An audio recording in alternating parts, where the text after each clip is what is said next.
দেখুন, কোজাগরী লক্ষ্মী পুজোর দিনকে কোনো মহিলাকে ভুল করেও অসম্মান করবেন না।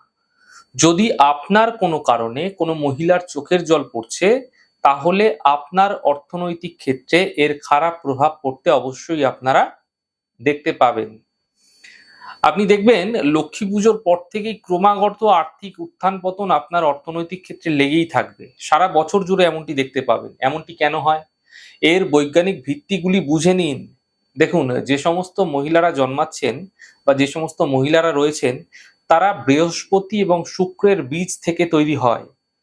তো বৃহস্পতি হচ্ছে অর্থের কারক আর শুক্র হচ্ছে বৈভবের কারক। তো অর্থ এবং বৈভব অর্থাৎ শ্রীবৃদ্ধি আপনার জীবনে তখনই আসবে যখন দৈত্যগুরু শুক্র এবং দেবগুরু বৃহস্পতি দুজনেই আপনার জীবনে কৃপা বর্ষণ করবে।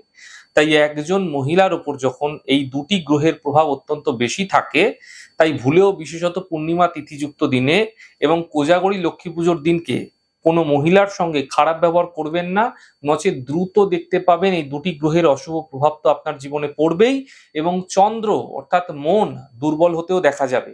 চন্দ্র কি করে? লিকুইড মানিকে কন্ট্রোল করে। তো চন্দ্র খারাপ হলে অর্থনৈতিক উত্থান পতন বেড়ে যায়, দ্রুত ঘটে।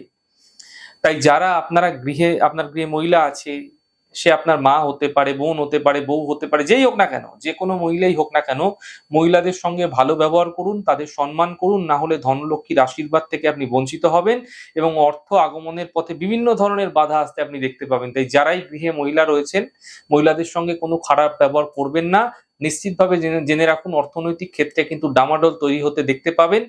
তাই খারাপ ব্যবহার করা থেকে বিরত থাকুন। তাই বিশেষ করে কোজাগরী লক্ষ্মী পুজোর দিন মহিলাদের সঙ্গে কোনো খারাপ ব্যবহার করা যাবে না। এতে আর্থিক ক্ষেত্রে নিশ্চিতভাবে আপনার জীবনে কোনো না কোনো খারাপ প্রভাব আপনি পড়তে অবশ্যই দেখতে পাবেন।